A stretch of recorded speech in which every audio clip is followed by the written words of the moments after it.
Welcome to the PA Books podcast. PA Books is a production of PCN, the Pennsylvania Cable Network.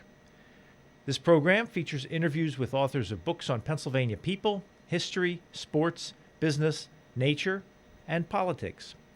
While the focus is always on Pennsylvania, topics like the Revolutionary War, the Battle of Gettysburg, the Industrial Revolution, the coal and steel industries, and authors like John Updike, David McCullough, and John Grogan have a universal appeal. We hope you enjoy this podcast.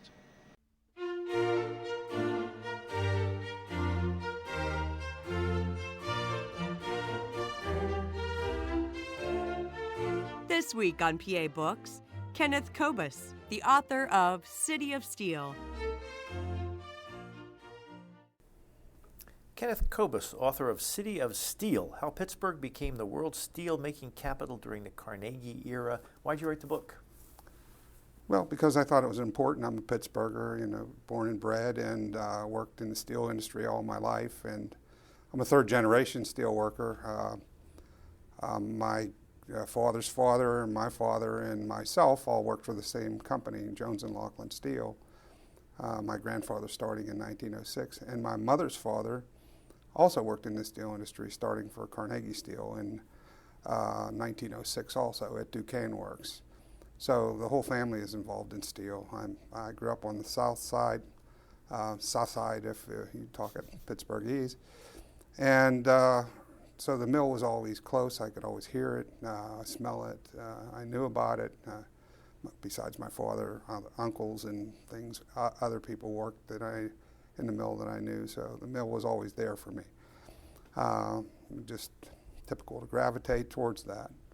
And I always found it fascinating, and I still find it fascinating to today. And I would always recommend that anybody that wanted to go into the mill to see it, steel meat being made, although it's much covered and you really don't get to see much anymore for pollution reasons. It's just a fascinating process. For someone who's never been in a steel mill, can you describe what it's like to walk in the door and what you see, what it sounds like? Well, I could tell you that I always wanted to go on the tour. The Jones and Laughlin offered tours of the plant every year, and I was always too young for it. And so every time I got to be old enough, they changed the age. And then finally, when I was old enough and they couldn't change the age, they stopped doing it because it just became too expensive, and the problems with setting something up for the public was difficult. So I got my father to get me on a tour when I was 16, and he got me a tour in the open hearth, and that's where he worked. He was the first helper. He made steel on a furnace. He was a man in charge of making steel on one furnace.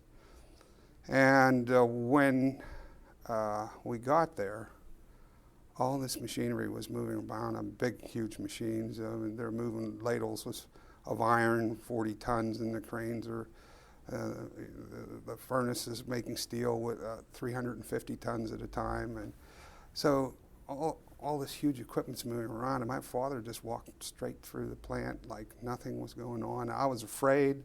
It was dirty, it was dusty. I was afraid to move off of where my father was walking, and at the same time I was afraid I was going to get hit by machinery, and he never flinched. And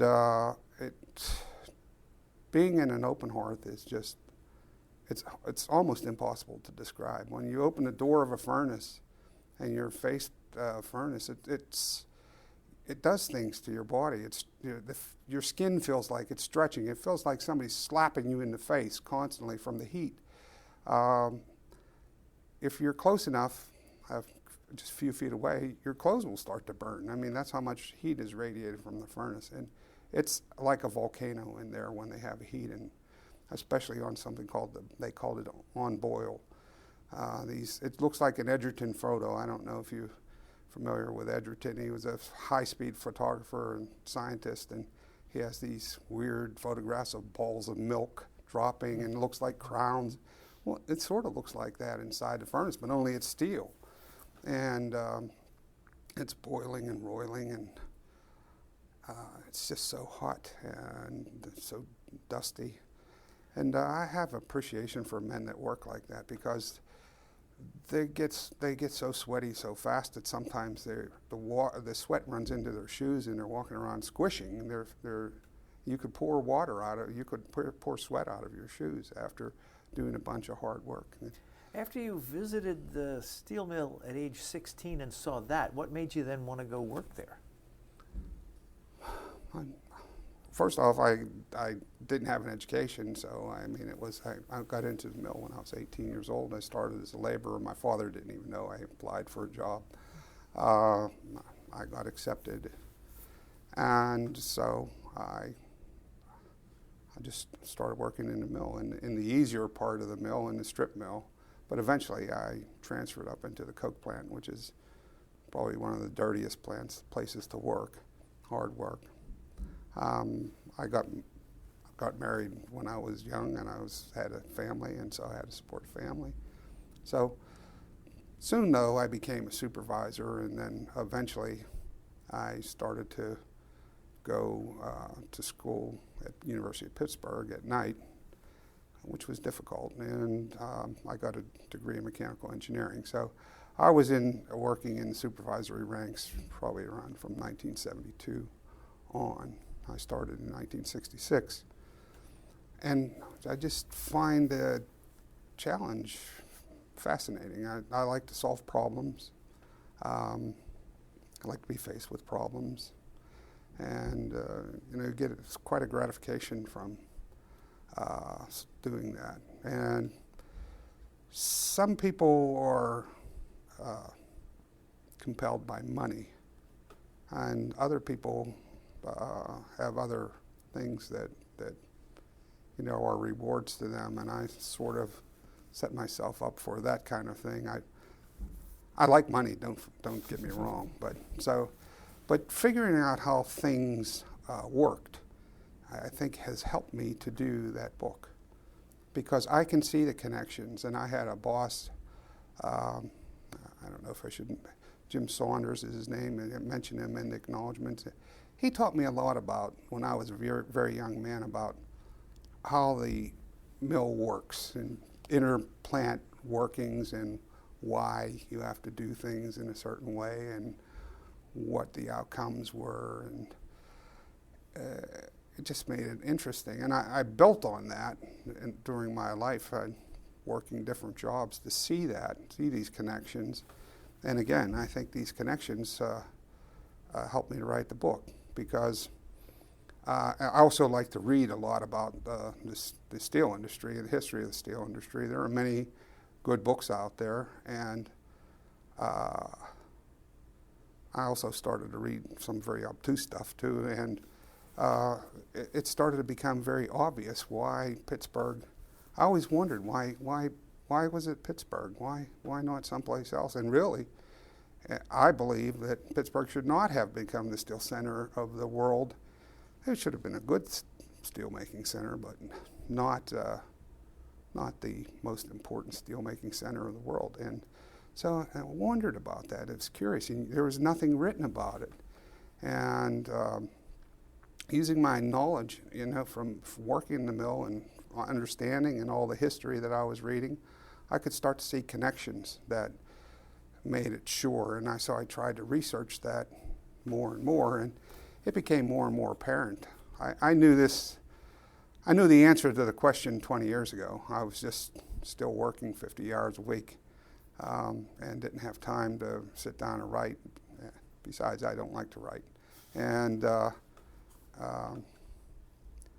came across it, and it just was a hard thing to do. I'd started writing the book 3 or 4 times and stopped. And Is this your first book? Well, no. Yes and no. I've done 3 books on the Pennsylvania Railroad in Pittsburgh. They're mostly pictorial things. I like to use pictures to describe what I'm trying to put across, and then use the captions to help enhance the understanding. And so they were put out by the Pennsylvania Railroad Technical Historical Society, so they're fairly popular. And I did another book where I was considered the editor. It was written in 1922, and it was written about a place called Bouton, Pennsylvania, which a friend of mine, it was a steel mill in Bhutan, which there is no Bhutan. If you look at maps, I scoured the maps. There is no place like that.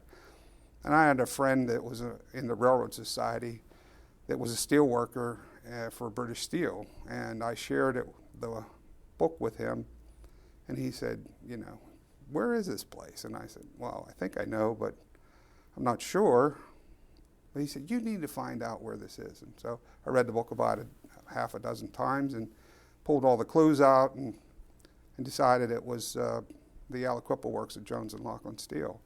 And in fact, in researching the author, Charles Walker, I got a little bio from him, and it said after the war, it was very unusual because this man graduated from Yale, and then he went to, he volunteered for service in World War I. But World War I was over by the time he got over. He came back, and he was interested in the steel industry, and so he got a job in Pittsburgh. That's where you got steel, was Pittsburgh. He had some friends. He got a job at the Aliquippa Works and worked as a laborer. Now, this is a Yale graduate working as a laborer, kept it secret, and kept notes. And so to protect his friends who gave him the job, because he was writing about something controversial, he was aiming towards, they had something called the long turn.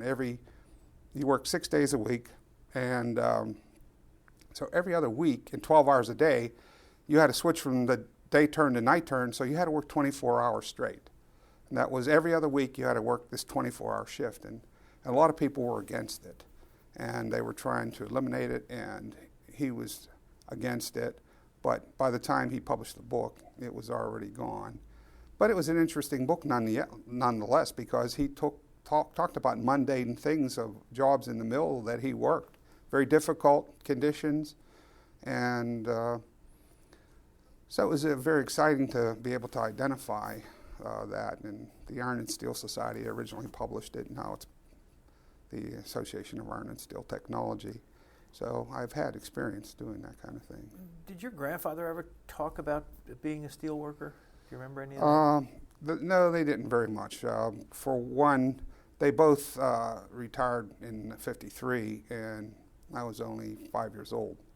And they're both immigrants. My father's father spoke mostly Polish, and he had a hard time with English, so he didn't talk about the mill. And my mother's father, he died when I was by the time I was 10, so I really wasn't capable of understanding very much about it then. Did your father talk about working in the mill? Yes, we talked about it a lot. It was sort of this way. When if me and my brothers, I have two brothers, went to his house, they would be talking about sports if I got there late, because my father liked the Pirates and he liked hockey, the old Hornets, and he knew all about sports. I know nothing about sports. I mean, I'm happy that the teams win, but if they don't win, it doesn't, it's not the end of the world for me. But my brothers knew about sports, and so when we would get together, it would start about sports, and gradually it would swing to the mill. And eventually, it was all a mill, and my brothers were totally cut out from talking. So they were not steel workers? No, they wanted nothing to do with steel. Did your dad like being a steel worker? I'd tell you no, but the fact of the matter is, he loved it. It was hard work. He appreciated it. He was a hard worker.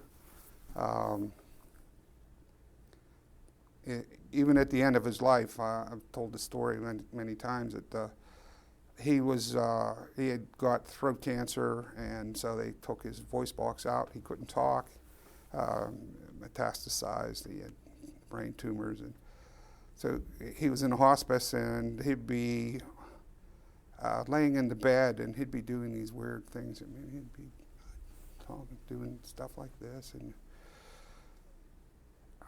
all the doctors watched me watching him one time, and they said, I wondered what he was doing.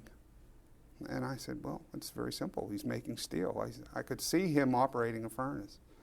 And sometimes he had so much morphine in him, he would look at me and he'd tell me to go get a certain foreman that he knew that he made a mistake. He didn't remember what he did. Go get him. And I tried to alleviate his fears because I tried to think of what he was asking, and I tried to find the answer to it. And one time I told him, "Don't worry about it. You put 132,000 pounds iron in there, and you're okay."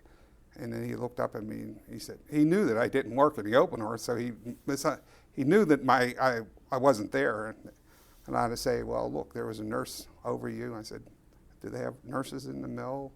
You know, am I in the open hearth?" So finally he realized what was going on.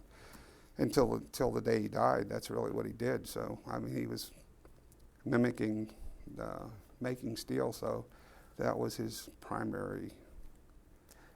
You mentioned that you and your father and your grandfather worked at the Jones and Laughlin Yes. company.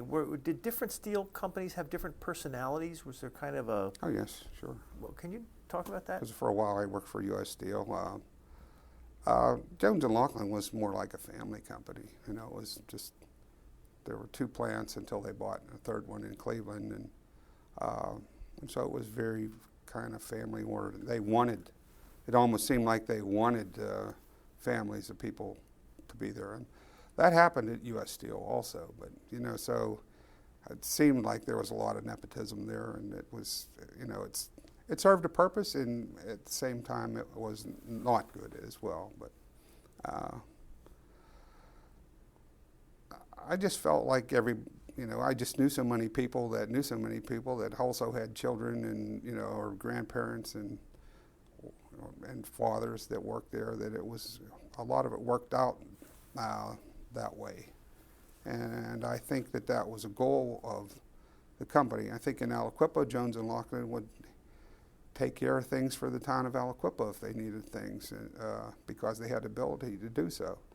It's Duquesne Incline. I can always recall if they needed a cable for the incline, we made cable.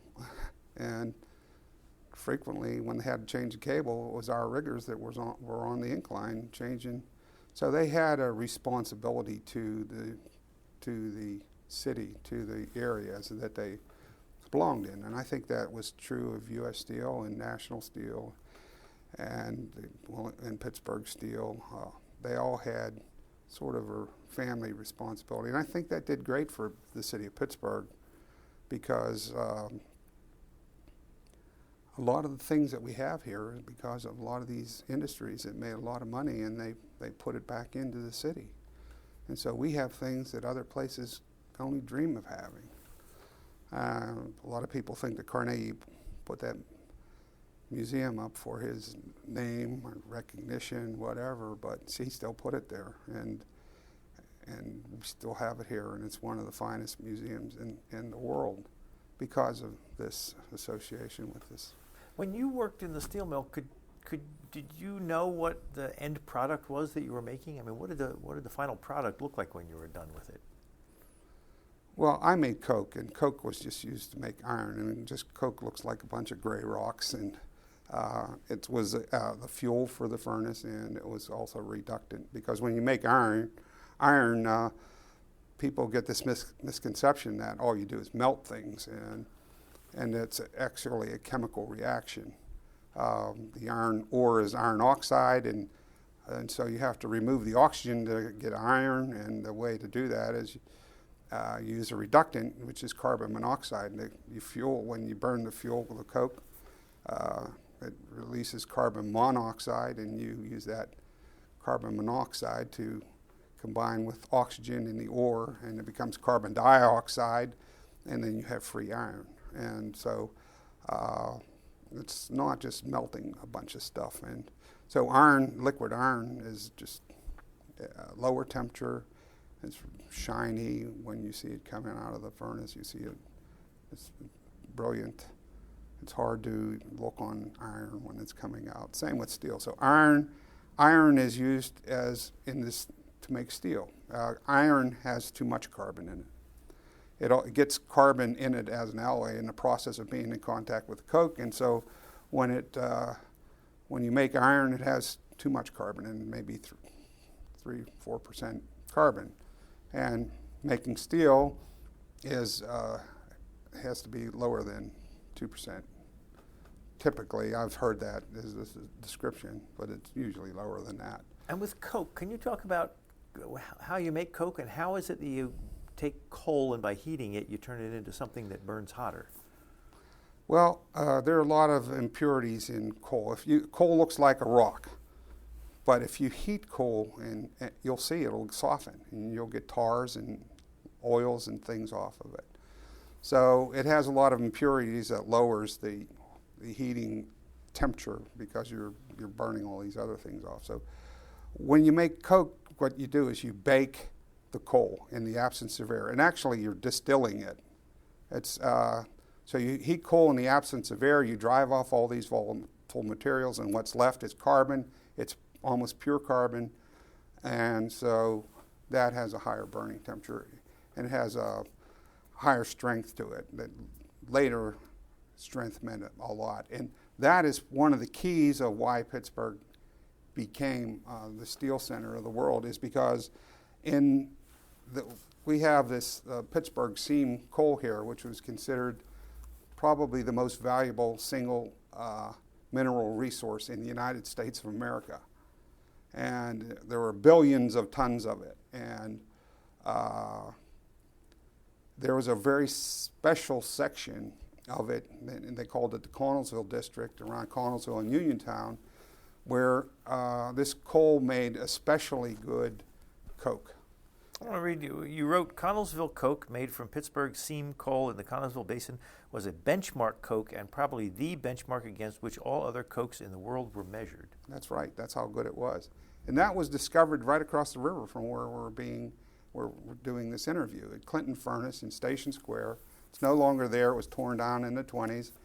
They started, that was Pittsburgh's first successful blast furnace, 1859. And what they did is they started it up on coal made from the hillside right behind them. Mount Washington used to be called Coal Hill because there were open seams of coal that you could see. And that's one of the things that people that visited Pittsburgh in the 17 and early 1800s said, you could see this coal outcroppings right from the city. And it's really good coal. And you don't have to dig a shaft down to mine it and everything. It's just, you just climb up and mine it. Well, they started using Pittsburgh seam coal that was in a mine right behind them, and for Clinton Furnace. And the coal was made, the coke was made on the ground. They made it in the pit. It's akin to how they used to make charcoal. And they started the furnace up, and it wasn't really satisfactory. The iron wasn't satisfactory. The production wasn't satisfactory. And so they acquired some coke that was made in Connellsville. And they started the furnace back up. They blew it back in, and it performed much better. It made more iron. It made good quality iron. And so they realized that they're onto something here. And so they secured a supply of Connellsville coke, and that sort of set the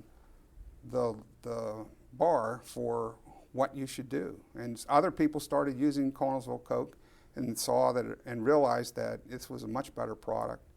And so they continued to use it. And it was made in beehive ovens. They started building beehive ovens, and that's how the beehive coke industry built up in this area. For decades, the only beehive coke that you could buy in the U.S. was in front on a Connellsville seam.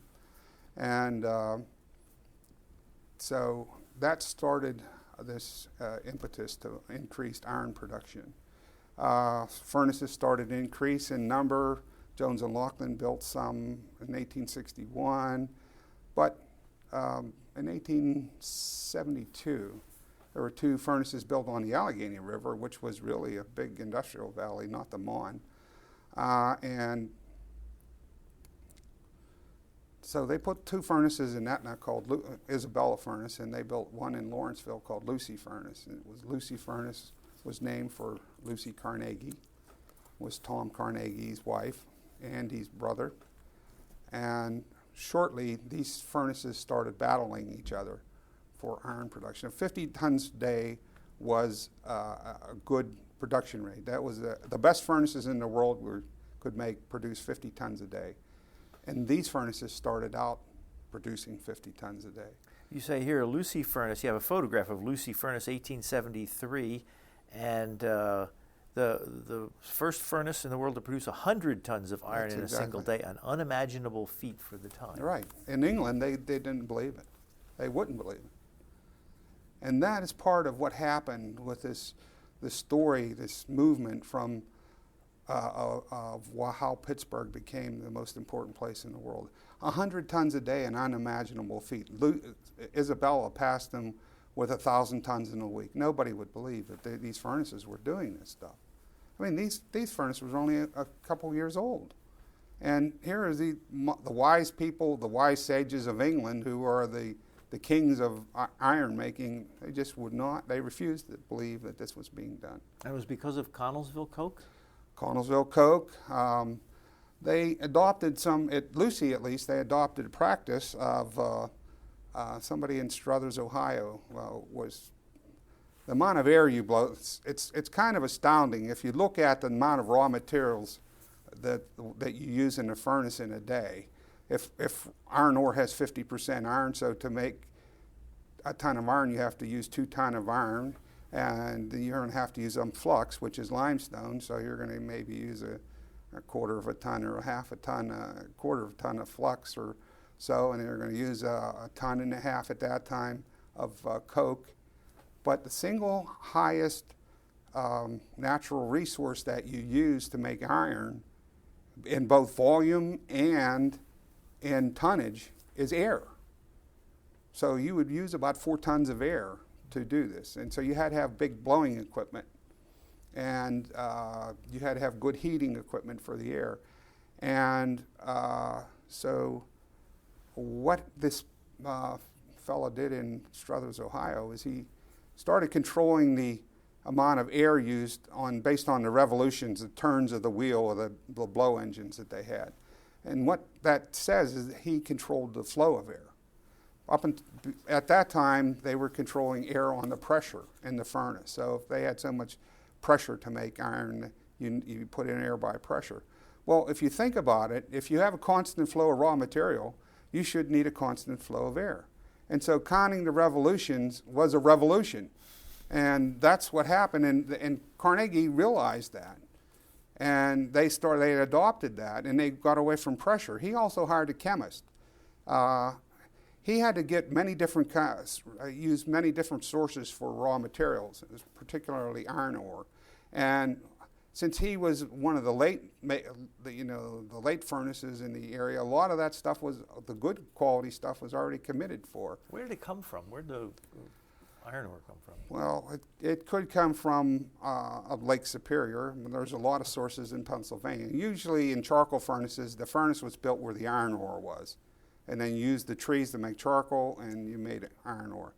With coke furnaces, that sort of changed, and you brought it to the source of fuel, which the Connellsville fuel was, or the coal was here.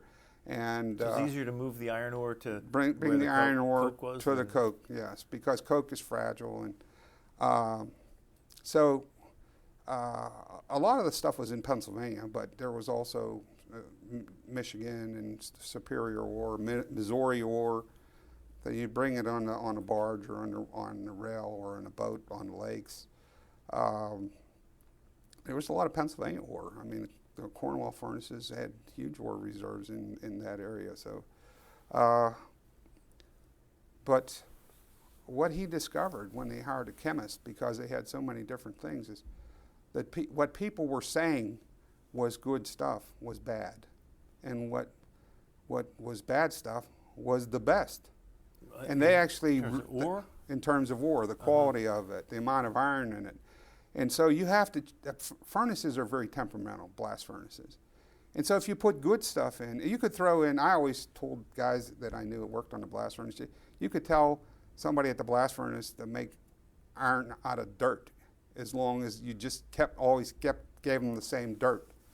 But if you gave them good iron ore it would be terrible because they have the furnace set up to work different. They have it set up to work with bad stuff. And Carnegie almost came to ruination at Lucy because they put good ore in that they didn't know was good, and it almost ruined the furnace because they were set up for bad ore. And so it didn't work out. And so by hiring a chemist, he knew what was good, and what actually he found out is this really bad ore was really good ore, and he secured this stuff at really low prices. And so other people talked to Carnegie, and they talked about him, and they said, well, we don't understand how Carnegie could afford a professor, a chemist. And Carnegie wondered why the other people couldn't. He understood. And he talked about the burning light of chemical knowledge, how. So Carnegie used a lot of science. People don't give him credit for it. They always seem to indicate that Carnegie made his fortune by cutting men's wages. And if you look at that stuff, yes, I agree. Carnegie did cut men's wages. He did cut, other steel companies cut men's wages too. But if you look at the amount of profits for all the years that the Carnegie Company was in business, and you look at how much they sold the company for, the amount of money that the value of the company, the assets of the company, were worth many times, several times, 3 or 4 times, what the total profits for all the year that the company was in business. And if you try and put wages into that, it just doesn't work out. The very last year that they said that they had $40 million in profit, if you add up a reasonable wage for all the employees and numbers of employees, it was over double the wages of all the employees. So all the men would have to work for nothing and still not have a bigger impact on the efficiency of the operation. It's different. It gave me a different viewpoint. It gave me a different appreciation. Well, your book says how Pittsburgh became the world's steel-making capital during the Carnegie era. What was it about Andrew Carnegie that made it the Carnegie era? He was an innovator. He used good managers. He used scientific principles. The iron-making industry just started to be changed at Lucy. Lucy jumped out into the forefront in 1874. That was one of his? That was his furnace, yes. They moved into steel making off of Bessemer Steel. He decided to build a Bessemer Steel plant at Edgar Thomson, which is still there today. And he started making steel, and again, as soon as they started the business up, they hired Bill Jones from the Cambria Iron Works in Johnstown. They were having problems in Johnstown, and Jones jumped ship, went to work for Carnegie, and he started making about as much as everybody else or more at Edgar Thomson right off the get-go at Edgar Thomson. And it went up from there. They improved things. And so it required iron to make Bessemer Steel. You need molten iron, and they used to make it in pigs and then remelt it. And so they built a second furnace at Lucy because they needed more iron at Edgar Thomson. And they still wasn't enough. So they decided to build furnaces at Edgar Thomson, blast furnaces. And they hired a man named Julian Kennedy who had a degree in physics, and he worked furnaces, he understood them. And Bill Jones, who was probably the best steel manager ever. I want to ask you about him because you mentioned him. He's sprinkled throughout your book, and you refer to him as a legend. Who was he, and why is he a legend? Well, Bill Jones was born in Catasauqua, PA, central Pennsylvania. His father was a minister who was sickly. They sent him out as Bill Jones as an apprentice to the Crane Iron Works. About when was that? When he was 10 years old. Around the Civil War? Or it was before the Civil War. Before the Civil War. Okay. Because Bill Jones was known as Captain Bill. He was a very popular man. He fought at Chancellorsville and Fredericksburg. So he was a very respected man, both as a man and as a steel man. And so he knew Crane Iron Works was a very important ironworks for making anthracite iron. So he learned the iron business, and then he moved on to the Cambridge Iron Works and started to learn that business, and they were in the process of building a Bessemer steel plant there. And so he learned the Bessemer plant there from Alexander Hawley was the man who designed the plant. He designed most of the Bessemer plants in the U.S. And so he learned that from steelmaking from Hawley and from a fellow named George Fritz, who his brother John was the guy that made the three-high mill work. And so he understood rolling, he understood steel making now, he understood iron making. Well, Fritz, George Fritz, the guy that owned the mill, a large part of it, John Morrell, he wanted to cut wages. And George Fritz says, no, that's not the way to do it. I'll give you more production, let's keep the men's wages the same. This is a manager. And so Bill Jones is working with George Fritz, and he believed in what he said. And so Fritz won out over Morrell, even though Morrell was an owner of the company. And they got the increase in funds that they needed through increased productivity. Well, George Fritz died, and Jones backed George Fritz. Well, Morrell got to make the decision on who gets to replace Fritz. So since Jones backed Fritz, Morrell passed Jones over for a different Jones. Carnegie was starting up the mill. He was looking for somebody. So Jones jumped to the Carnegie Steel Company while they were building the plant designed by Alexander Hawley. And so he got to start up another steel plant. And he was a very knowledgeable man in all fields. Plus, a lot of people jumped ship from the Cambridge Iron Works and came to Pittsburgh to work for Carnegie. Morrell had made a quote that he didn't like Carnegie because Carnegie was too flighty. Even those years ago, a lot of people identified those kind of traits with Carnegie. They didn't like him. He wasn't one of the guys. That's probably a big part of it. He, in large part, decided to move to New York, and so he wasn't one of the local steelmakers. Plus, he didn't know the technological end of it, even though it was his decision to put Bessemers in because he saw them operating in England and decided that was a good process. So if you go by that, this Edgar Thomson was the 11th Bessemer plant built in the United States. And so using that as a gauge, it really wasn't important. It didn't seem like it was important, yet it started out making as much or more than the rest of those similar kind of plants in the United States. And eventually, in a few years, in the world. And eventually, no one could pass Edgar Thomson if they didn't want them to. Why is it called Edgar Thomson? Well, Edgar Thomson was the president of the Pennsylvania Railroad. A lot of historians say that Carnegie was using that as a guise to get orders from the Pennsylvania Railroad. Flattering the president of the railroad company? Yes. But the fact of the matter is that Carnegie worked for the Pennsylvania Railroad. He worked for Edgar Thomson. Edgar Thomson, he was in businesses with Edgar Thomson. They were friends. I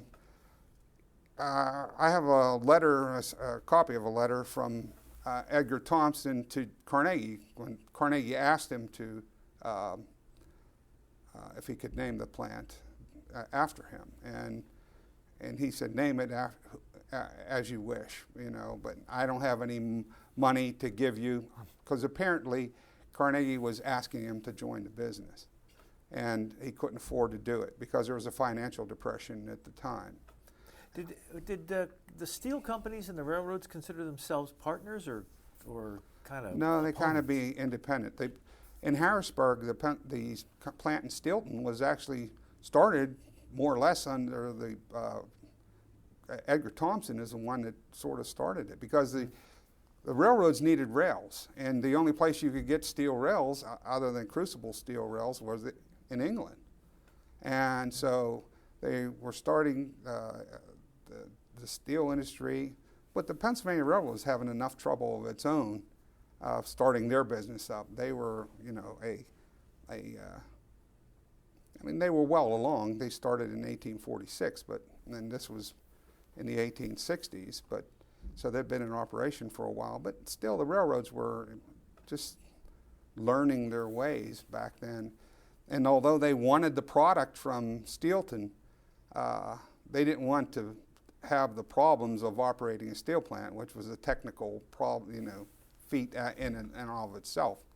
And so Edgar Thomson promoted that. And so Carnegie was working for the railroad. He was friends with Thomson and Scott. They got into all kind of business deals that were kind of shady and everything like that. And, so he was familiar with them. So Thomson, but besides that, the answer that Thomson made was in 1872. In 1874, Thomson died. And in 1875 is when the Edgar Thomson Works went into business. So if he was using that as a means to get orders for rail, it wouldn't have worked because Thomson was dead. The guy that took his place was Thomas Scott. And Tom Scott is the guy that gave Carnegie the money, the first money. He loaned him the money and showed him how to buy stocks. And so Scott, should have been named the Thomas Scott Works if you were going to suck up to the president of the railroad to get rails. But unfortunately, this panic caused the problem. It stopped the construction of the works. Scott came after Carnegie to help him. He was heavily leveraged in this thing called the Texas and Pacific Railroad with Jay Gould. He had Carnegie in it. Carnegie paid cash so that he stayed unencumbered. But Scott was so highly leveraged that he begged Carnegie to give him money, and Carnegie wouldn't give it to him. And so this was a big break in the friendship. It affected both Scott and Carnegie for the rest of their lives. You just say in here the policy of the Carnegie Company was purely industrial. Right. Industrial. Financial considerations had little weight. Carnegie, as Mr. Carnegie remarked, he and his partners knew little about the manufacture of stocks and bonds. They were only conversant in the manufacture of steel. That's not a quote of mine. That was a quote from somebody else. But you would expect somebody like Andrew Carnegie who would run the business to be a business tycoon. He did. He did sell stocks and bonds all over the world. I mean, that's how he got money to make the steel company. But when he sort of decided on the steel company, it seemed like he didn't pay attention to anything else. And at the time that Gould was in trouble, Pennsylvania had no limited liability company. So if you were associated with somebody and you had a partnership and you had a part of it, and that you had some portion still not paid, that you were liable, and he didn't want to. That's why he paid Scott $250,000 cash, because he didn't want to become a liability to the company. And so he did stay unencumbered. Shortly after this 1873 panic in 1874, the state of Pennsylvania did form limited liability, permit formation of limited liability companies. And the Carnegie Company at that time, which I believe was Carnegie Mechanics Company, which started the Edgar Thomson Steel Works, changed its name to Edgar Thomson Steel Company Limited. And so they became a limited liability company, so he couldn't be held accountable like that. You also refer to a company that Andrew Carnegie formed, competing from the Cyclops Iron Company. Yes, that's not too far. Where did they come up with the name Cyclops? Well, they had a reason for it, and I just can't think of it. The eye of the Cyclops watching over the plant. That gets complicated. That goes into Carnegie's background and his associations with people. Andrew Cloman he had a forge in Millville across the river, Allegheny River, from where these other places were. And Carnegie considered Cloman a genius. He made forged axles for the Pennsylvania Railroad and some other things, wheels, and a friend of Carnegie's, Miller. I'm drawing a blank on his first name. But they grew up on. Carnegie grew up in Allegheny on the north side, about where Three Rivers Stadium is, Rebecca Street. And so there were a lot of Scotsmen, Scots-Irish, people living in that area. And Miller was one of his local friends, and Miller got tied in with Cloman, but he wanted to stay. He didn't want it to be public, because he worked for the Pittsburgh, Fort Wayne, and Chicago Railroad. And so he bought stuff from Cloman for the railroad, and so he didn't want to appear impropriety, even though it was. And so he had Henry Phipps front for him. And there got to be this argument. Cloman wanted to throw his brother out of the business, and they got involved. And so eventually Cloman finds himself a minority owner in his own company, and that didn't appeal to him. So he started attacking Phipps, and Miller granted him half interest, and Cloman wasn't satisfied with that. He wanted to be the boss, and he started publishing things that Miller had no standing in the company. And they called Carnegie in as the arbiter. That's something that I would never, ever believe, that you would call Carnegie in as an arbiter, but he was.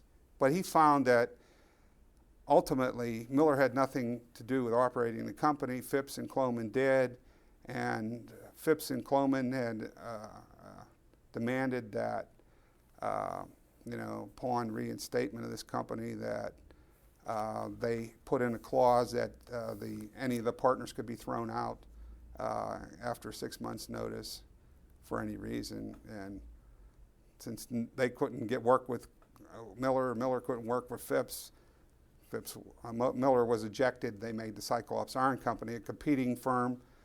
The design of the plant was bad. The erection of the part of the plant was bad. What were they going to do? Carnegie said, well, let's talk to Cloman. He's a genius. And Miller didn't want anything to do with Cloman because it was a pretty distasteful thing, and they threw him out of the company. But Carnegie went ahead and talked to Cloman, and Cloman showed what was needed to be done. It got straightened out. The Cyclops Iron Company and the Iron City Forge eventually became merged together. Miller got thrown out again because he couldn't work with Phipps. And so that's sort of the beginning of it. Then eventually Tom's came into that beforehand, because he said, if you throw somebody out, my brother gets to buy some of the interest. Where did you find all these stories? No, they're in the books. There's a book called The Inside History of the Carnegie Steel Company, which tells a lot about that. And it came about because a lot of these records became available because of the Frick and Carnegie problems in 1899. Oh, can you talk about that, Henry Clay Frick? Because you refer in your book to Carnegie's unsuccessful peacemaking entreaty to Frick resulted in Frick's now famous "Meet You in Hell" response. Right. What was that all about? Well, Frick was probably the finest executive manager in the country, if not the world. I mean, Carnegie was extremely lucky in having Frick as a partner. It was extremely lucky. But when Carnegie introduced Frick into the business, he bought a majority share of the Frick Co. Company. And so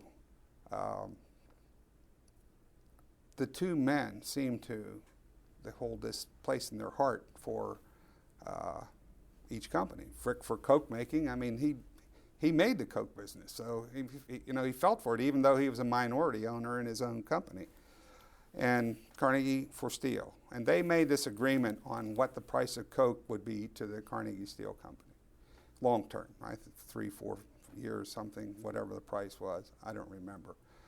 And so they made this agreement, but they shouldn't have, because Carnegie didn't negotiate for the steel company. There was a president of the steel company, and Frick shouldn't have negotiated for the Coke Company. There was a president of the Coke Company. So neither man should have negotiated this out. But Carnegie came away extremely happy. He went back and told partners, "Oh, I just negotiated the greatest deal for, Coke." And so what happened is that Frick could give that price of Coke because he was getting rebates from the Pennsylvania Railroad.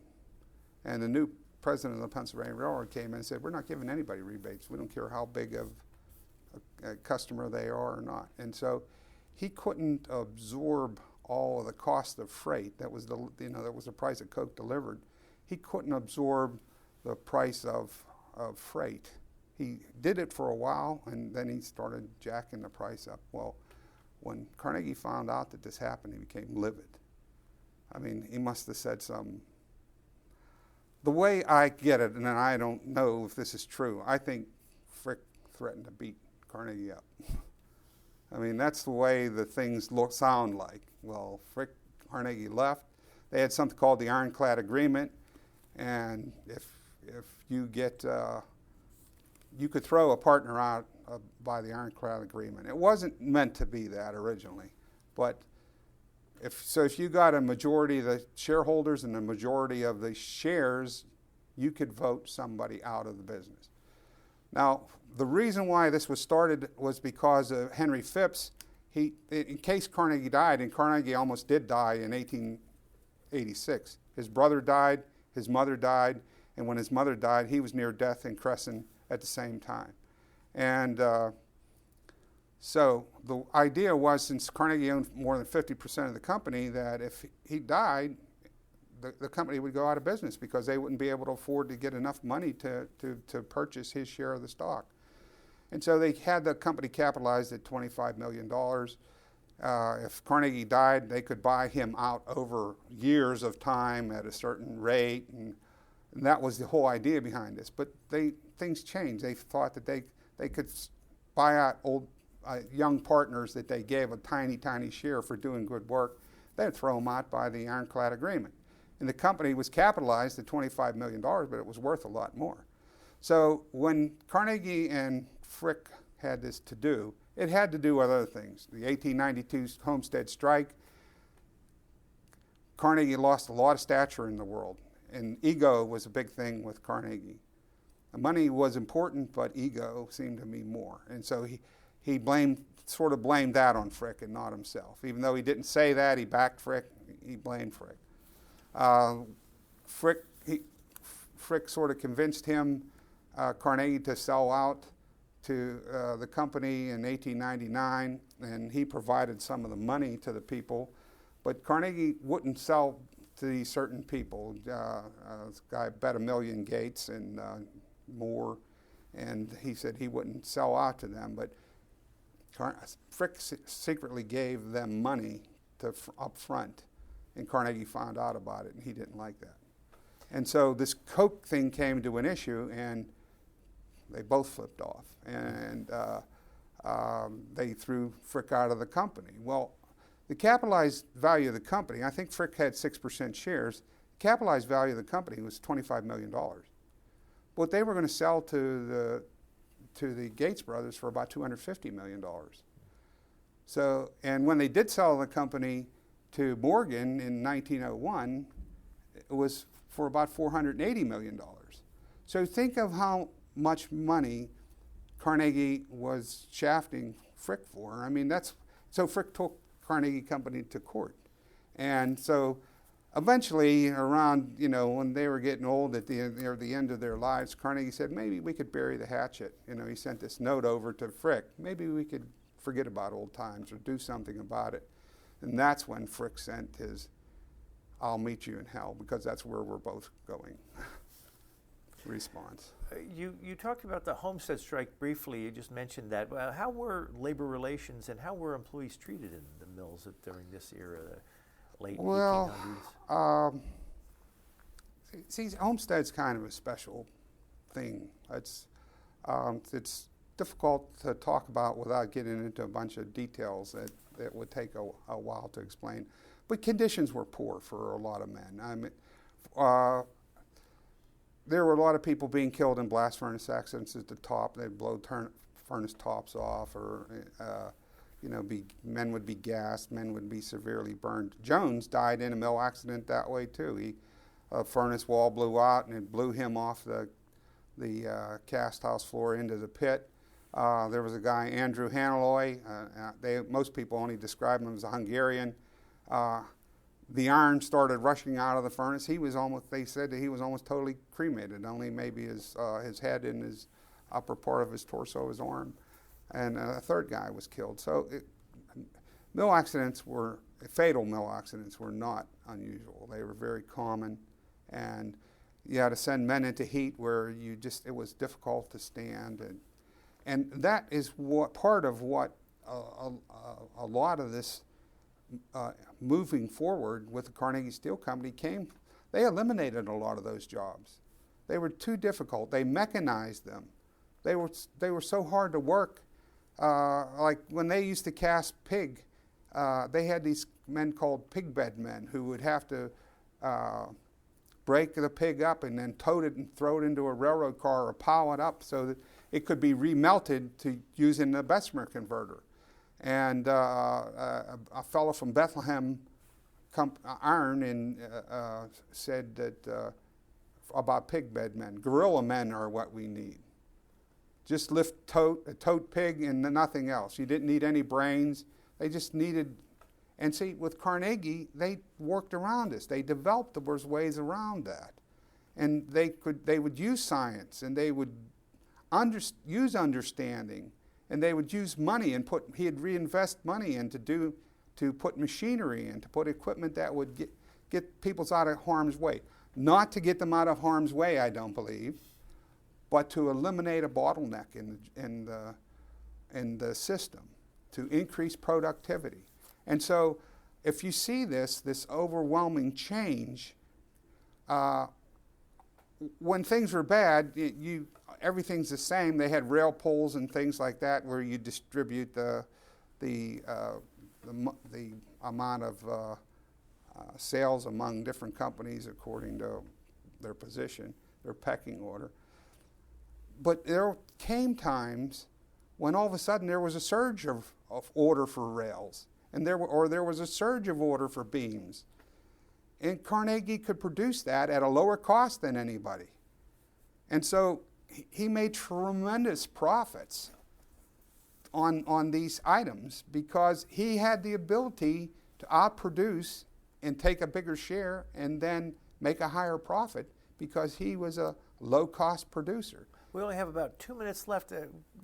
So when it boils down to it, was Pittsburgh the world steel capital because of Andrew Carnegie? Yes, that's my contention. Now, there are other things like Clinton Furnace and things like that, but the way iron was made changed 3 times in Carnegie's tenure, always to the best in the world. The way Bessemer steel was made, nobody in the world could outcompete the Edgar Thomson works. Except when he bought the Homestead works, then Bessemer's at Homestead outcompeted him. When he built the first basic open hearth shop, the commercially successful basic open hearth shop, and that does not mean fundamental open hearth, it means chemically basic, not open hearth steelmaking was acid, not basic. And so he made basic steel, but he could use scrap. Well, Bessemer shops produced tremendous amounts of scrap. And so, and they couldn't use them. You couldn't use it because there was no fuel outside of the fuel in the iron. And so Bessemer plants became these huge scrap yards. You say it was this Carnegie Steel Company was a leader in recycling as well as economizing the use of fuel and many other materials that would have been otherwise wasted. Carnegie Steel would probably receive awards for these efficiencies today. Yes. So I did a back calculation to show this. Just at Edgar Thomson, there was about, in the span of time that till they made the basic open hearth shop, there was about 500,000 tons of scrap that was available that had no utility, very little utility to use in a Bessemer shop. But you could use it in an open hearth shop, but if it was contaminated with phosphorus, you couldn't use it at all. And so basic shops, you could use phosphorus. You could use phosphorus-containing scrap. He made useless material into valuable. Open hearth steels were valuable. They were structural steels. Rail was selling for $20, $30 a ton. He made armor plate. The government wanted him and the Bethlehem Company. They were direct competitors. They shared the market 50-50. You could sell armor plate for up to $850 a ton. Now, it took a lot more to make it, and it was a lot of, but he made valuable products. So he improved, and he was the biggest in the world. If you look at his outputs, like in 1898, his output, the output of the Carnegie Company, 3 plants, 56% of the output of the United Kingdom. If you look at the production of open hearth steel and compared them to Germany, Belgium, France, more production than all 3. I'm going to have to stop you there because we are out of time.